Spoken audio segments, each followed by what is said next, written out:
नमस्कार, स्वस्थ भारत में आप सभी का स्वागत है। आज हम फोकस कर रहे हैं आशा पर। 2005 में जब नेशनल रूरल हेल्थ मिशन आया तो उसके अंतर्गत आशा का प्रावधान था। आशा यानी अक्रेडिटेड सोशल हेल्थ एक्टिविस्ट, गांव की एक ऐसी महिला जो कि सोशल मोबिलाइजर है। कैसे आशा स्वास्थ्य सेवाओं को जोड़ती है कम्युनिटी के साथ, आइए आज के अंक में जानने की कोशिश करते हैं। और आज अपना अनुभव बांटने स्वयं आशा बहनें हमारे साथ स्वस्थ भारत में। आप सभी का हार्दिक अभिनंदन। धन्यवाद। साथ ही हम स्वागत करना चाहेंगे अनुराधा गुप्ता जी का, director national health mission. Anuradha ji, आपका भी बहुत बहुत स्वागत है। स्वागत है। अनुराधा जी अतिरिक्त सचिव हैं स्वास्थ्य मंत्रालय केंद्र सरकार में।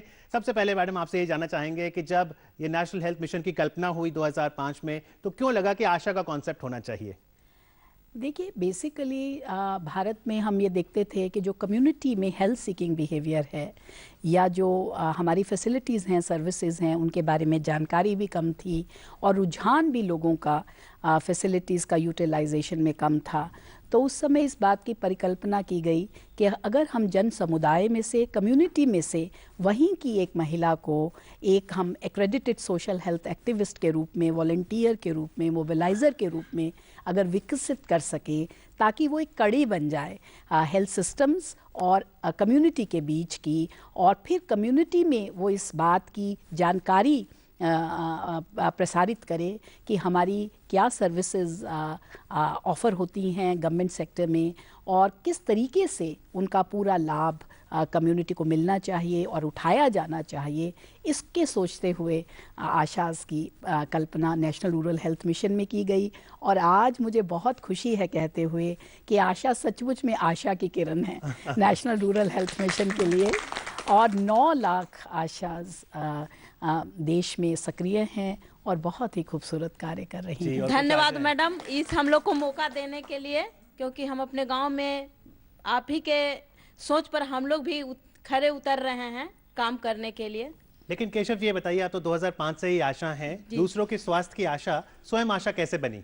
मैं स्वयं आशा बनी इसलिए क्योंकि जब मेरा चयन हुआ और जब मेरा प्रसव होना था तो मेरे साथ गांव में कोई साधन नहीं था, कोई सुविधा नहीं था।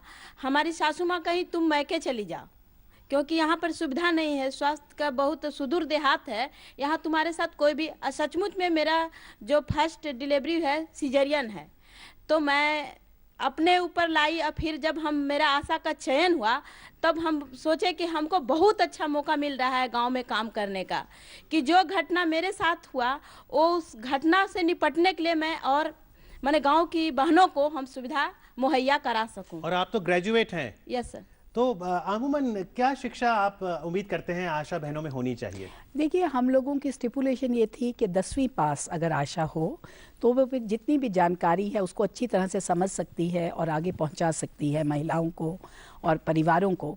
लेकिन जो हमारा एक्सपीरियंस है वो ये है कि हमारे पास विभिन्न क्वालिफ़िकेशंस की आशाएं हैं। जैसे आपने देखा कि 10वीं से ज़्यादा 12वीं पास भी हैं, बीए भी हैं, ग्रेजुएट हैं हमारी आशाएं। लेकिन बहुत से ऐसे इलाके भी हैं दूर दराज के जहाँ पे शिक्षा की, महिला शिक्षा की कमी है। तो इसलिए बहुत दिक्कत थी कि 10वीं पास आशा को ढूंढना। तो कुछ इलाकों में हमारी आशाएं ऐसी भी हैं जो 10वीं से कम हैं, 8वीं पास हैं। और अनुराधा जी जैसे कहते हैं कि आशा जो है वो गांव की बहू होनी चाहिए, तो बेटी नहीं हो सकती? वो इसलिए है, इसके पीछे सोच ये है कि आशा वहाँ रहेगी, कम्युनिटी के अंदर रहेगी, और हम उसमें ट्रेनिंग में बहुत इन्वेस्ट करते हैं, क्योंकि आशा को एक पूरी तरह से नियोजित तरीके से ट्रेन करना, उसको तैयार करना, इसमें बहुत मेहनत होती है और खर्चा भी होता है। तो अगर आप कोई लड़की को लेते हैं अनमैरिड, तो फिर उसकी शादी होगी, चली जाएगी, तो आशा की भूमिका लंबे समय तक नहीं निभा पाएगी। तो इसलिए इसके पीछे सोच ये थी कि अगर आपकी मैरिड महिला होगी, मतलब बहू होगी, अगर गांव की बहू होगी तो वो वही काम करेगी और उसे हम डेवलप करेंगे, ट्रेन करेंगे। तो डेजी जी, जब आपने अपने परिवार में कहा कि मैंने आशा बनना है, उनका रिएक्शन क्या था? उनको तो था कि नहीं, कम नहीं करना है, हम लोग मतलब कमाते हैं या जिस ढंग से रहते हैं उसी ढंग से रहना है। लेकिन मैंने सोच लिया कि नहीं, जरूर बनना है, हम समाज का सेवा करेंगे तो करेंगे। पहले से स्वास्थ्य पर मेरा ध्यान था। तो किस तरह की सेवाएं, किस तरह का रोल रहता है आशा बहन का? आशा बहन का रोल रहता है, जाते हैं क्षेत्र में, बहुत सारी चीज़ फैला दिए हैं। HSC मीटिंग के तहत या और मीटिंग के तहत बहुत सारी जानकारी अपने क्षेत्र में छेड़ दिए हैं। जी, जो कि आपसे सुविधा जानना मिली। चाहेंगे पुष्पा जी, आप बतौर आशा किस तरह का कार्य करती हैं? पहले तो हम लोग को जैसे आशा बने तो पता लगा कि हमको हमारा नौकरी हो गया, लेकिन जब हमारे पीएससी में ट्रेनिंग हुआ 7 दिवसीय तो पता चला कि अरे हमको समाज सेवा करना है। तो फिर कुछ थोड़ा थोड़ा पता था, उतना पता नहीं था कि हमको क्या करना है। जब एनआरएचएम के द्वारा बहुत सारा प्रोग्राम चलाया गया, उसमें खास करके मंथली मीटिंग, उसमें हम लोग को बहुत सारा जानकारी मिला। पहले तो हमको पता ही नहीं था कि कंगारू मदर क्या है, होम विजिट क्या है, क्यों किया जाता है, कब किया जाता है, लेकिन मंथली मीटिंग में हम लोग को बहुत सारा जानकारी मिलता है। थोड़ा बताइए Pushpa ji, kangaroo mother care क्या है? क्या है, जैसे कमज़ोर नवजात शिशु है तो 2 किलो से कम वजन है उसका, तो हम घर में माता को बोलेंगे कि अपना हाथ धोकर बढ़िया साफ करके नवजात शिशु को अपने बदन से चिपका करके कंगारू मदर केयर कीजिए और उसको बार बार दूध पिलाते रहें। तो जब आप ये बात बताती हैं समाज में, कम्युनिटी के लोग सुनते हैं आपकी बात? पहले तो बहुत दिक्कत होती थी, लोग नहीं सुनते थे, लेकिन जब हम एनआरएचएम के द्वारा ये सब मीटिंग लिए, ट्रेनिंग लिए, जब समझाएं तो वो लोग को पता चला कि हाँ ये मीटिंग लेकर, ट्रेनिंग लेकर ट्रेंड होकर आई है, समझा रही है। हमारे गाँव में ऐसा हुआ, तब से सब कोई कुछ बात मानने लगा है। लेकिन जैसा पुष्पा जी कह रही हैं अनुराधा जी कि जब हमें कहा गया कि आप आशा बन गई तो हमें लगा हमें नौकरी मिल गई, तो ये नौकरी नहीं है। और क्योंकि आप देखिए साड़ी भी है तो कई बार कम्युनिटी के लोग समझते हैं कि ये गवर्नमेंट रिप्रेजेंटेटिव है। ऐसा है, नहीं है? देखिए ऐसे है कि ये ज़रूर धारणा शुरू में रही होगी, जब आशा प्रोग्राम आया एक उम्मीद लोगों को ये रही होगी कि आशा भी एक सरकारी मुलाजिम होगी बाकी वर्गों की तरह से। लेकिन जैसे ही आशास की ट्रेनिंग शुरू हुई, आशास को पता चला कि बेसिकली जैसे इन्होंने कहा कि समाज सेवा है, लेकिन साथ ही साथ कार्य करने से जुड़ी हुई धनराशि भी आशा को दी जाती है। तो इसके पीछे कॉन्सेप्ट ये है कि एक बंधी तनख्वाह नहीं है, लेकिन जितना कार्य आशा करेंगी उस हर कार्य के साथ जोड़ के कुछ न कुछ धनराशि आशास को दी जाए। लेकिन जो ज़्यादा महत्वपूर्ण बात है वो ये है कि आशास की आप देख रहे हैं कि एक अपनी पहचान हो गई है गांव में। आप देखेंगे कि इनकी हर स्टेट में कोई एक यूनिफॉर्म है, साड़ी है कहीं नीले रंग की, यहाँ गुलाबी रंग की, हर एक का अपना उनके बैचेस हैं, आइडेंटिटी बैचेस हैं, आशा का थैला है, कुछ जगह आशा के पास साइकिल्स हैं। तो एक आशा की इतनी बड़ी पहचान और इतनी इज्जत हो गई है कम्युनिटी में कि जो महिलाएं हैं वो एक्चुअली आशास की तरफ देखने लगी हैं। जैसे पहले आंगनवाड़ी वर्कर हुआ करती थी, लेकिन अब आशा एक ऐसा स्रोत हो गया है सारी जानकारी का मेरे हिसाब से।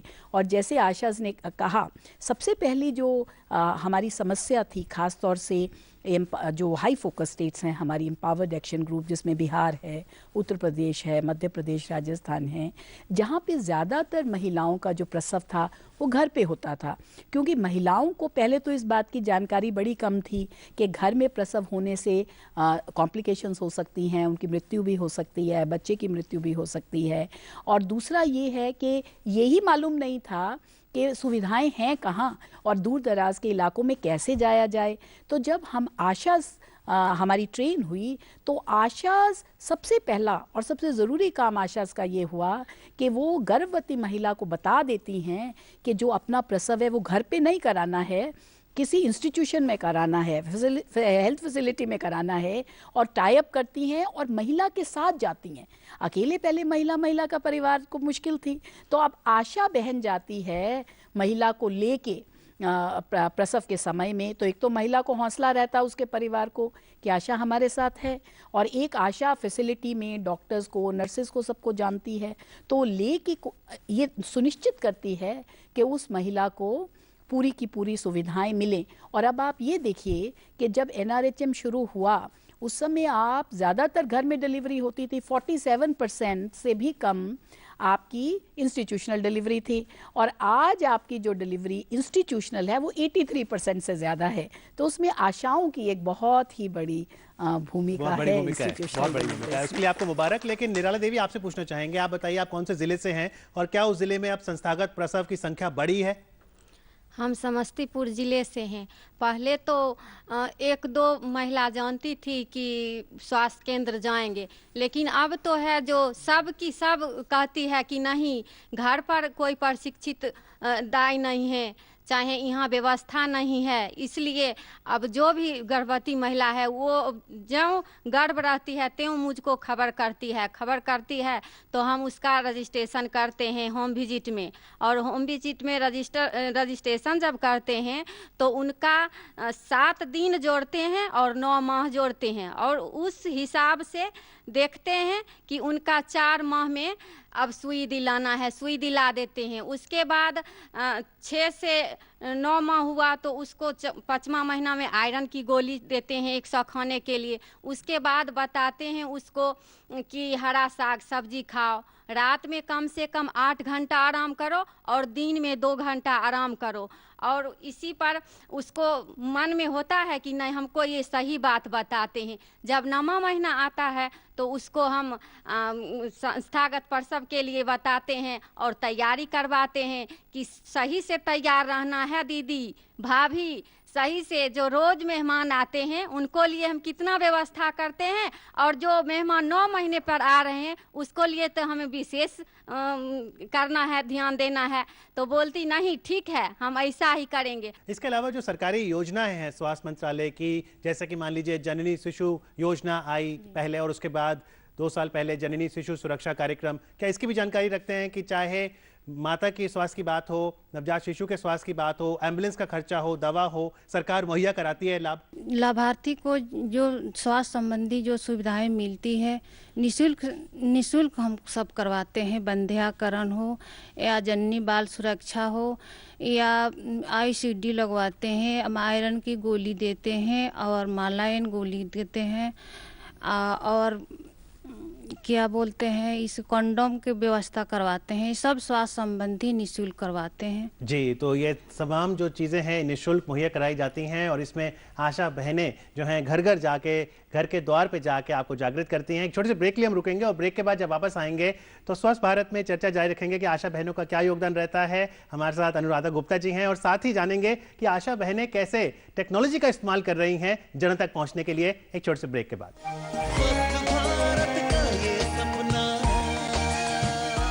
Welcome back. आप देख रहे हैं स्वस्थ भारत। आज हम बातचीत कर रहे हैं कि नेशनल हेल्थ मिशन में आशा बहनों का क्या योगदान होता है। हमारे साथ स्वास्थ्य मंत्रालय केंद्र सरकार में अतिरिक्त सचिव अनुराधा गुप्ता जी हैं। और ब्रेक में जाने से पहले जैसा हम बात कर रहे हैं कि टेक्नोलॉजी का कैसे इस्तेमाल करते हैं, तो अर्पणा जी आपसे जानना चाहेंगे कि आपने मोबाइल का काफ़ी अच्छा यूज़ किया, तो थोड़ा बताइए कैसे आप मोबाइल का यूज़ करती हैं कि जनता तक जानकारी पहुँचे। सबसे पहले तो मुझे लाभार्थी सूची बनाने के लिए कागज़ और कलम की जरूरी पड़ती थी। अब ये है कि 2 साल से NRH ये ICT के तहत जो मोबाइल मिला हम लोग को, नोकिया C2, उसमें हम लाभार्थी सूची बनाते हैं मोबाइल में ही। और ये लाभार्थी सूची बनाने के बाद तुरंत हम पंजीकरण ये उसका ये करते हैं, और फिर तुरंत वो इंडिकेट करता है हमको मोबाइल क्या जो कब उसके यहाँ जाना है, किस डेट में जाना है, ये इंडिकेट करते रहता है। तो हम सही समय पर मोबाइल से सही समय पर सही सलाह दे देती हूँ लाभार्थी को। अनुराधा जी, ये भी एक बहुत बड़ा कदम है कि आशा बहनों का एक पहले होता था सजीव चित्रण की, शायद वो बहुत से रजिस्टर्स या झोला या बैग लटका के जाएंगी, अब मोबाइल भी है और टेक्नोलॉजी से जुड़ गई हैं। देखिए, एक्चुअली ICT में हम लोग बहुत तेज़ी से आगे बढ़ रहे हैं, क्योंकि मैंने कहा 9 लाख आशाएं हैं, 1.5 लाख सब सेंटर्स हैं। 1 साल में जो हमारी महिलाएं गर्भवती होती हैं वो 3 करोड़ महिलाएं गर्भवती होती हैं, तो इसलिए नंबर बहुत ज़्यादा है। तो आप लोगों हमने एक mother and child tracking system शुरू किया, जिसके तहत हमारी कोशिश ये है कि हर महिला जो गर्भवती हो, जैसे इन्होंने आशा बहनों ने बताया, कि उसको क्विकली रजिस्टर किया जाए और उसका एक हमारे पास कंप्यूटराइज्ड रिकॉर्ड हो जाए, उसका नाम उस डेटाबेस में आ जाए। उसके बाद हम लोग ये देखते हैं कि भाई कब किस समय उसको कौन सी सर्विसेज को मुहैया कराना है। उसके अब हमारे पास ये सुविधाएं हैं कि ANM जो है वो अपनी वर्क प्लान जनरेट कर सकती है MCTS के माध्यम से अपने मोबाइल के ऊपर। उसके बाद SMS मैसेजेस चले जाते हैं, महिला के भी हम टेलीफोन नंबर लेते हैं।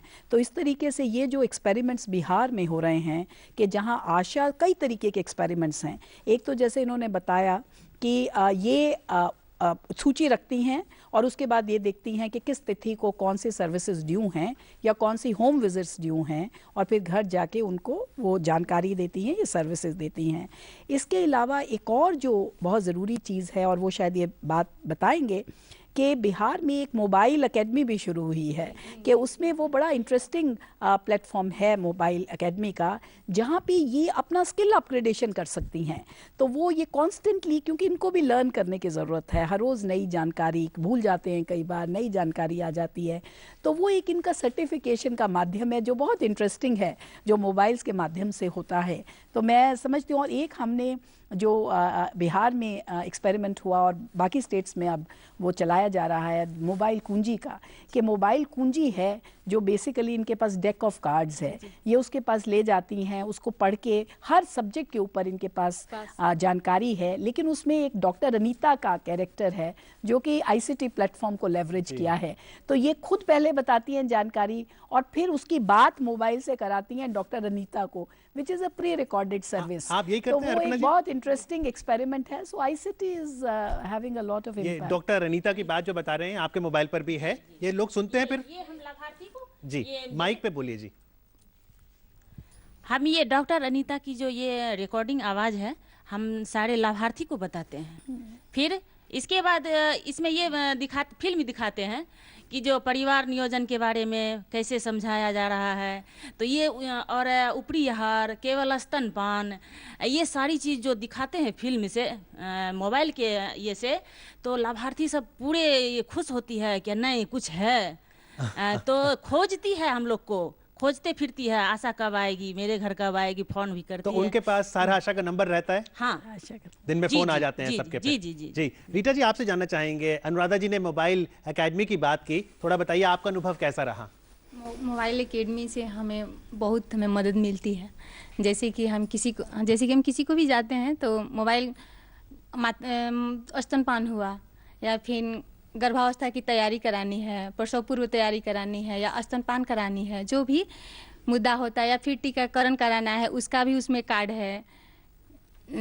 साफ सफाई या फिर खान पान, या बच्चे की वो जो कुपोषण 6 महीने से जो कुपोषण होने लगते हैं तो उनको 6 महीने तक केवल स्तनपान, और 6 महीने के बाद ऊपरी आहार, 7वें महीने से उसमें तेल घी भी डालना, ये सब भी मतलब कि उस कार्ड में रहता है। और उस कार्ड के हिसाब से हम जो जैसी लाभार्थी रहती है उनको हम वैसे बताते हैं। पर रीटा जी, क्या अभी भी लोग समझ पाए हैं कि पहले 6 महीने सिर्फ माँ का दूध देना है, या कहीं ना कहीं अभी भी कोई घर परिवार होता है कि या तो शहद चटा दो या कोई और दूध बाहर से दे दो? अभी भी हैं पीएचसी लेकर के गई एक मरीज को, और वहाँ पे उसका प्रसव हुआ और प्रसव के तुरंत बाद मैं सबको उसको बता दी। बच्चे का वजन 2 kg था, और मैं वहाँ से गई किसी और दूसरे काम के लिए, जैसे बीसीजी का टीका लगवाना था, उसके लिए जब गई तो उधर से आई तो देखी कि बच्चा रो रहा है, और उसकी बुआ जी आई हैं और मद का बोतल लेकर के आई हैं।